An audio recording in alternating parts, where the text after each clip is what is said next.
বিজলৈ স্বাগতম জনাইছো আৰু এই মুহূৰ্তত এটা অতি গুৰুত্বপূৰ্ণ খবৰ লৈ আহিছো জুবিন গাৰ্গৰ পৰিয়ালে বিচৰা দৰে এতিয়া ফাষ্ট ট্ৰেক আদালতত চলিব জুবিন গাৰ্গৰ ঘটনাৰ বিচাৰ যেহেতু পৰিয়ালে দাবী উত্থাপন কৰিছিল ৰাজহুৱাভাৱে ফাষ্ট ট্ৰেক আদালত বিচাৰি আৰু অৱশেষত ৰাজ্য চৰকাৰ মুখ্যমন্ত্ৰী ডক্টৰ হিমন্ত বিশ্ব শৰ্মাই বৃহৎ ঘোষণা কৰিছে ৰাজ্যিক কেবিনেটত এই সন্দৰ্ভত আজি সিদ্ধান্ত গ্ৰহণ কৰাৰ পিছতে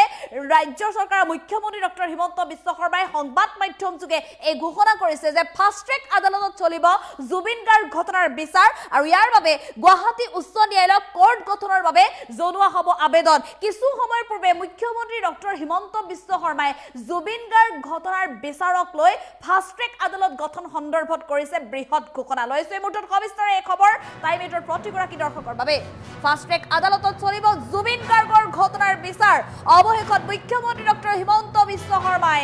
কৰিলে বৃহৎ ঘোষণা গুৱাহাটী উচ্চ ন্যায়ালয়ক কোৰ্ট গঠনৰ বাবে জনোৱা হ'ব আবেদন জুবিন গাৰ্গৰ পৰিয়ালৰ কথা ৰাখি চৰকাৰৰ এই সিদ্ধান্ত একাংশ জনসাধাৰণে জুবিন অনুৰাগী আৰু জুবিন গাৰ্গৰ পৰিয়ালে যেহেতু এই দাবী উত্থাপন কৰিছিল আৰু অৱশেষত মুখ্যমন্ত্ৰীয়ে এই কথা উল্লেখ কৰিছে যে গুৱাহাটী উচ্চ ন্যায়ালয়ে প্ৰস্তুত কৰিব ইয়াৰ গাইডলাইন ফাষ্ট ট্ৰেক আদালততে চলিব জুবিন গাৰ্গ ঘটনাৰ বিচাৰ বৰ্তমান মুহূৰ্তলৈকে ছেপ্টেম্বৰৰ অভিশপ্ত দিনটোৰ পৰা আজিৰ দিনটোলৈকে অসমৰ প্ৰতিগৰাকী লোকে জুবিন গাৰ্গৰ ন্যায়ৰ অপেক্ষাত আছে প্ৰকৃততে হাৰ্টথ্ৰব জুবিন গাৰ্গৰ সৈতে ছিংগাপুৰত কি ঘটনা সংঘটিত হৈছিল এই যি 5 অভিযুক্ত এতিয়াও কাৰাগাৰৰ ভিতৰত আছে এই 5 অভিযুক্তই কিদৰে এই ঘটনা সংঘটিত কৰিছিল সকলো এতিয়া সবিশেষ লাগে সমগ্ৰ অসমবাসীক আৰু জুবিন গাৰ্গৰ দুই দেহৰক্ষীও কিদৰে জুবিন গাৰ্গৰ সৈতে লুটিপুটি খাই আহিছিল প্ৰতাৰণা কৰিছিল সকলো উত্তৰ লাগে অসমবাসীক এফালে আজি বিগত কেইবাটাও দিন আদালতৰ মজিয়াত উপস্থিত হোৱাৰ পিছতে জুবিন গাৰ্গৰ পত্নী গৰিমা শইকীয়া গাৰ্গেও যেটো দাবী উত্থাপন কৰিছিল যে ফাষ্ট ট্ৰেক আদালতত চলিব লাগে জুবিন গাৰ্গ ঘটনাৰ বিচাৰ অভিযুক্তই এতিয়াও জামিন লাভ কৰা নাই 5 অভিযুক্তৰ সমান্তৰালভাৱে জুবিন গাৰ্গৰ দুই দেহৰক্ষীও যেটো এতিয়াও জামিন লাভ কৰিবলৈ সক্ষম হোৱা নাই কিন্তু তাৰ পিছতো গৰিমা শইকীয়া গাৰ্গে সমগ্ৰ ঘটনাৰ বিচাৰ যাতে ক্ষিপ্ৰতাৰে চলে তাৰ বাবে ফাষ্ট ট্ৰেক আদালতৰ দাবী উত্থাপন কৰিছিল ৰাজ্য চৰকাৰক আৰু অৱশেষত মুখ্যমন্ত্ৰীও সেই কথা ঘোষণা কৰিছিল যদি ৰাইজে বিচাৰে তেনেহলে সেই সিদ্ধান্তই গ্ৰহণ কৰা হ'ব যদি জুবিন গাৰ্গৰ পৰিয়ালে বিচাৰে তেনেহলে তেওঁলোকৰ দাবী মানি লোৱা হ'ব বৰ্তমানলৈকে এটা অভিযুক্ত জামিন লাভ কৰিবলৈ সক্ষম হোৱা নাই বৰ্তমানৰ গুৱাহাটী উচ্চ ন্যায়ালয়ৰ যিগৰাকী ন্যায়াধীশে এই ঘটনাৰ বিচাৰ প্ৰক্ৰিয়াত হস্তক্ষেপ কৰিছে বা বলিষ্ঠ পদক্ষেপ লৈছে সেই ন্যায়াধীশগৰাকীৰ তৎপৰতাত দুই অভিযুক্তই নিজেই জামিন আবেদন প্ৰত্যাহাৰো কৰিছে এনেধৰণে ক্ষিপ্ৰতাৰে গোচৰটো বা বিচাৰটো চলাই নিয়াৰ পিছতো যদি জুবিন গাৰ্গৰ পৰিয়ালে দাবী উত্থাপন কৰিছে ফাষ্ট ট্ৰেক আদালতৰ তেনেহলে নিশ্চিতভাৱে পৰিয়ালৰ দাবী মানি ল'ব ৰাজ্য চৰকাৰে আৰু যাৰ বাবে আজিৰ দিনটোত ৰাজ্যিক কেবিনেটত এয়া বৃহৎ সিদ্ধান্ত গ্ৰহণ কৰিছে বৃহৎ সিদ্ধান্তৰ জৰিয়তে জুবিন গাৰ্গৰ ঘটনাৰ বিচাৰ ফাষ্ট ট্ৰেক আদালতৰে চলিব বুলি মুখ্যমন্ত্ৰী ডক্টৰ হিমন্ত বিশ্ব শৰ্মাই বৃহৎ ঘোষণা কৰিছে আৰু সমান্তৰালভাৱে মুখ্যমন্ত্ৰীগৰাকীয়ে এই কথা উল্লেখ কৰিছে যে গুৱাহাটী উচ্চ ন্যায়ালয়ৰ কোৰ্ট গঠনৰ বাবে ফাষ্ট ট্ৰেক গঠনৰ বাবে আবেদন জনাব ৰাজ্য চৰকাৰৰ তৰফৰ পৰা মাত্ৰ আৰু 2টা দিনৰ ভিতৰতে আবেদন জনোৱা হ'ব আৰু তাৰ পিছতে এই বিচাৰ জুবিন গাৰ্গ ঘটনাৰ বিচাৰ চলিব ফাষ্ট ট্ৰেক আদালতত আৰু সমগ্ৰ বিষয়ৰ বাবে সমগ্ৰ ঘটনাৰ বিচাৰৰ বাবে আদালতৰ তৰফৰ পৰাই গুৱাহাটী উচ্চ ন্যায়ালয়ৰ তৰফৰ পৰাই যেটো গাইডলাইন প্ৰস্তুত কৰি দিয়া হ'ব আৰু সেই গাইডলাইন অনুসৰি ফাষ্ট ট্ৰেক আদালতত জুবিন গাৰ্গ ঘটনাৰ বিচাৰ চলিব পৰিয়ালে বিচৰাৰ বাবে জুবিন গাৰ্গৰ পৰিয়ালে বিচৰাৰ বাবে এই সিদ্ধান্ত গ্ৰহণ কৰা হৈছে আজিৰ দিনটোত ৰাজ্যিক কেবিনেটত মুখ্যমন্ত্ৰী ডক্টৰ হিমন্ত বিশ্ব শৰ্মাই কৰিছে কেবিনেট বৈঠকৰ অন্তত এই বৃহৎ ঘোষণা মুখ্যমন্ত্ৰীগৰাকীৰ মন্তব্য আছে আমি মন্তব্য আগবঢ়াবলৈ চেষ্টা কৰিম এটা আমি ইয়াত নিশ্চিতভাৱে উল্লেখ কৰিম যে এই গোচৰ আৰম্ভ হোৱাৰ পিছত ইউজুৱেলি গোচৰত কোনোবা এজন অভিযুক্ত হ'লেও আদালতে বিচাৰ চলি থাকিলে 3-4 মাহত অভিযুক্তসকলক জামিন দিয়ে কিন্তু বৰ্তমানৰ যিখন কোৰ্টত এই গোচৰটো চলি আছে আমি দেখা পাইছো যে বৰ্তমানৰ ন্যায়াধীশ গৰাকীয়ে এজন অভিযুক্তক আজিলৈকে বেল দিয়া নাই সেই কাৰণে চৰকাৰৰ ধাৰণা আছিলে যে বৰ্তমানৰ ন্যায়াধীশগৰাকীৰ হাততে গোচৰটো থাকিলে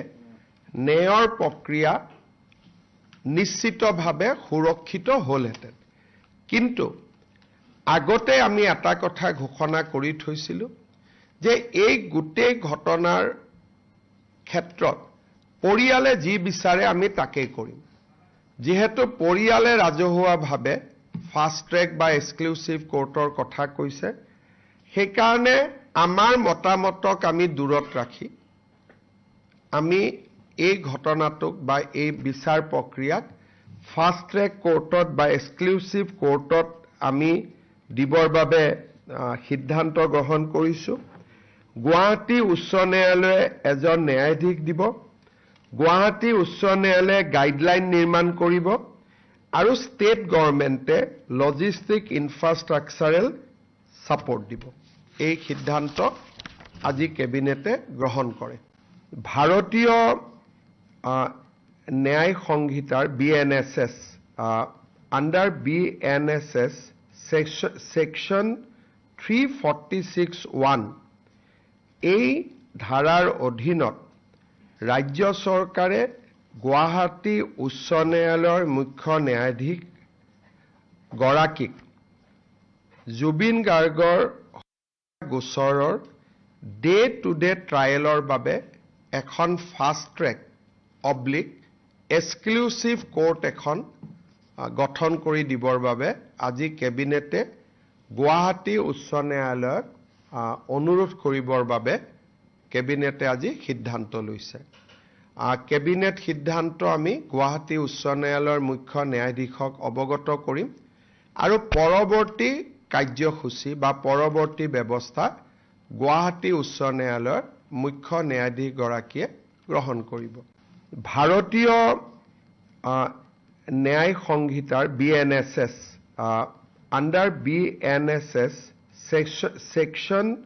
346(1) এই ধাৰাৰ অধীনত ৰাজ্য চৰকাৰে গুৱাহাটী উচ্চ ন্যায়ালয়ৰ মুখ্য ন্যায়াধীশ গৰাকীক জুবিন গাৰ্গৰ গোচৰৰ ডে টু ডে ট্ৰায়েলৰ বাবে এখন ফাষ্ট ট্ৰেক এক্সক্লুচিভ কোৰ্ট এখন গঠন কৰি দিবৰ বাবে আজি কেবিনেটে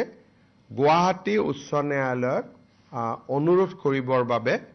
কেবিনেটে আজি সিদ্ধান্ত লৈছে। কেবিনেট সিদ্ধান্ত আমি গুৱাহাটী উচ্চ ন্যায়ালয়ৰ মুখ্য ন্যায়াধীশক অৱগত কৰিম আৰু পৰৱৰ্তী কাৰ্যসূচী বা পৰৱৰ্তী ব্যৱস্থা গুৱাহাটী উচ্চ এটা আমি ইয়াত নিশ্চিতভাৱে উল্লেখ কৰিম যে এই গোচৰ আৰম্ভ হোৱাৰ পিছত ইউজুৱেলি গোচৰত কোনোবা এজন অভিযুক্ত হ'লেও আদালতে বিচাৰ চলি থাকিলে ৩-৪ মাহত অভিযুক্তসকলক জামিন দিয়ে। কিন্তু বৰ্তমানৰ যিখন কোৰ্টত এই গোচৰটো চলি আছে, আমি দেখা পাইছোঁ যে বৰ্তমানৰ ন্যায়াধীশগৰাকীয়ে এজনো অভিযুক্তক আজিলৈকে বেল দিয়া নাই। সেইকাৰণে চৰকাৰৰ ধাৰণা আছিলে যে বৰ্তমানৰ ন্যায়াধীশগৰাকীৰ হাততে গোচৰটো থাকিলে